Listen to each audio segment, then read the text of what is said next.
கௌதம் சில்லை இப்போ ராட்டகாசமான ப்ரோமோ வந்திருக்கு. மிஸ் பண்ணாமல் ஃபுல்லோடையும் கேளுங்க. அதுக்கு நான் இந்த வீடியோ பிடிச்சிருந்துச்சுன்னா லைக் பண்ண பாருங்கள். ரொம்ப பிடிச்சிருந்துச்சுன்னா நம்ம சேனலுக்கு வந்து சப்ஸ்கிரைப் பண்ணி கண்டினியூஸாக ஆதரவு தாங்க. நம்ம கௌதம் வந்து அதிரடியாக வந்து யோசிச்சுட்டு இருக்காங்க. எப்படி இருந்தாலும் இந்த பிரச்சனை எல்லாத்தையும் ஷார்ட் அவுட் பண்ணணும்னு சொல்லிட்டு ஒரு பக்கம் ஜெயா அம்மா வந்து தூக்கிட்டாங்க. தன்னந்தனியாக போகிறப்ப ரவுடிங்கள்ட்டெல்லாம் வந்து பேசுகிறாங்க நம்ம ஜேபி. அவள் தாண்டா ஜெயா அம்மா இப்போ போகிறவ தன்னந்தனியாக போகிறா. அவங்களுக்கு 4 பசங்க இருக்காங்க.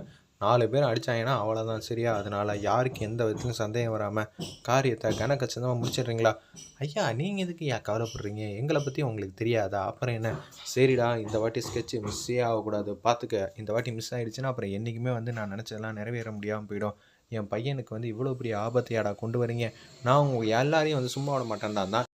அந்த இடத்துல ஜேபி வந்து யோசிச்சுட்டு இருக்காங்க. ஐயா உங்களுக்கான சோகத்தை வந்து நாங்கள் தொடச்சி எடுக்கிறோம் ஐயா.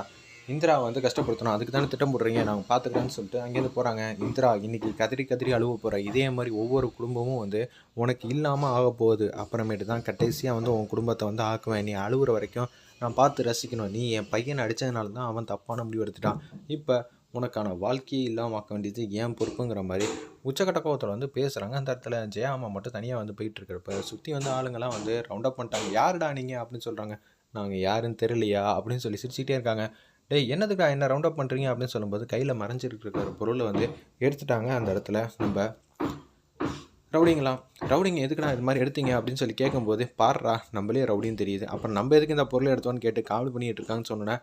டேய் நான் யார் தெரியுமா? எனக்கு 4 பசங்க இருக்காங்க. 4 பேரும் சிங்க குட்டி மாதிரி அடித்து தம்சம் பண்ணிடுவாங்க. நான் இங்கேருந்து கத்துனா போதும். என்னது கத்துவியா அப்படின்னு சொல்லி அவங்க டீம் லீடர் வந்து கழுத்துலேயே ஒரு பொருளை வந்து வைக்கிறாங்க. எங்கே தான் கத்தி தான் பாரு, என்னமோ கத்துறேன்னு சொல்லி ஏதோ சவால் விட்டுக்கிட்டு இருந்தேன். உன்னை எல்லாரும் வந்து அயன் லேடின்னு சொல்லுவாங்களாமே, இப்போ என்ன இப்படி பம்பி பயந்துக்கிட்டு இருக்க? பிஸ்னஸில் வேணால் நீ ஜெயிச்சிருக்கலாமா? ஆனால் இங்கெல்லாம் உன்னால் ஜெயிக்கவும் முடியாது, சாதிக்கவும் முடியாது. நாங்கள் நினச்ச காரியத்தை இன்றைக்கி நடத்தாம விட மாட்டோம். யாரா நீங்கள், எதுக்குடா இங்கே வந்தீங்கன்னு சொல்லி கண்ணா அப்படின்னு திட்டுறாங்க. அந்த இடத்துல ஜெயா போகக்கூடியவன் இப்படி தான் திட்டுவாங்க. சரி திட்டிக்கு எந்த பிரச்சனையும் இல்லை அப்படின்னு சொல்லி உச்சக்கட்ட கோவத்தில் வந்து அந்த இடத்துல வந்து இருக்காங்க. அந்த ரவுடிங்களாம் சுற்றி ரவுண்ட் அப் பண்ணுறாங்க. பக்கத்துலேருந்து ஒரு கட்டையை வந்து உருவிடுறாங்க நம்ம ஜெயாம்மா. எல்லாரையும் வந்து அடிக்கிறாங்க. இருப்பினும் அவங்க சிரிச்சிட்டு இருக்காங்க. என்னென்னா பூ போல் இந்த அம்மா அடிச்சுக்கிட்டு இருக்கு, இதுக்கெல்லாம் வந்து பயப்படணுமா? போங்கடா போங்கடான்னு சொல்லி அந்த இடத்துல வந்து கட்டையை வச்சு அடிக்கும்போது கரெக்டாக அந்த மெயின் லீடர் வந்து பிடிச்சிட்டாப்புல.